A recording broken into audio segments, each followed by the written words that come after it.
السلام علیکم ورحمۃ اللہ وبرکاتہ۔ ناظرین محترم، آج کا سوال ہے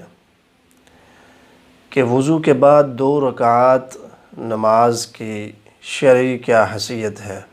یعنی تحیۃ الوضو پڑھنے کی کیا شرعی حیثیت ہے۔ کچھ لوگ عصر کی نماز کے بعد بھی یہ وضو کے بعد والے 2 رکعات پڑھ رہے ہوتے ہیں،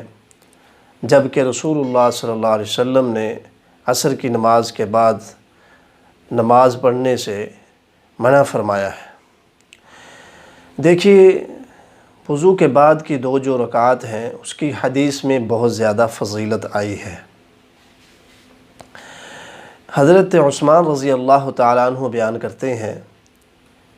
میں نے رسول اللہ صلی اللہ علیہ وسلم کی طرح وضو کیا، اس کے بعد انہوں نے 2 رکعات نماز پڑھی اور فرمایا کہ جو اس طرح وضو کرتا ہے پھر اس کے بعد 2 رکعات نماز پڑھتا ہے،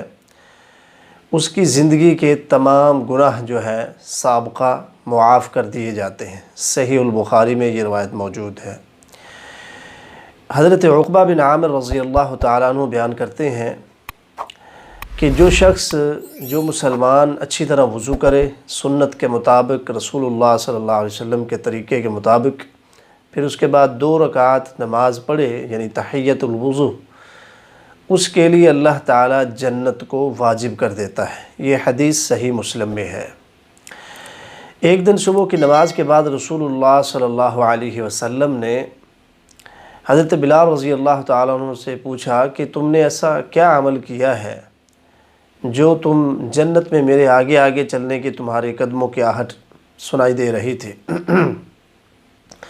تو حضرت بلال رضی اللہ تعالیٰ عنہ بیان کرتے ہیں کہ میں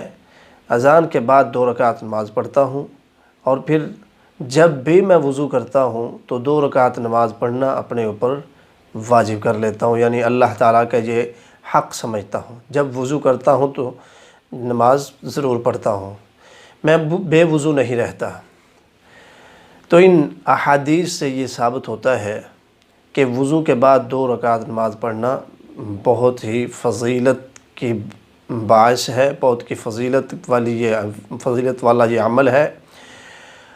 اور رہی یہ بات کہ یہ ممنوع اوقات میں پڑھنی چاہیے کہ نہیں، حافظ ابن حجر عسقلانی رحمہ اللہ تعالیٰ عنہ کا یہ قول ہے، ان کا یہ رجحان ہے کہ ممنوع اوقات ہوں یا غیر ممنوع، کسی بھی وقت وضو کیا جائے تو 2 رکعت نماز پڑھنے میں کوئی حرج نہیں ہے نماز۔ اور اسی طرح شیخ الاسلام ابن تیمیہ رحمہ اللہ کا بھی یہی موقف ہے، اور حافظ ابن حجر رحمہ اللہ فتح الباری میں علامہ نووی، امام نووی رحمۃ اللہ علیہ کے بارے میں بھی یہی لکھتے ہیں کہ ان سب علماء کا یہی موقف ہے کہ جب بھی وضو کر لیا جائے، چاہے وہ ممنوع اوقات ہوں یا پھر غیر ممنوع، نماز پڑھنے میں کوئی حرج نہیں۔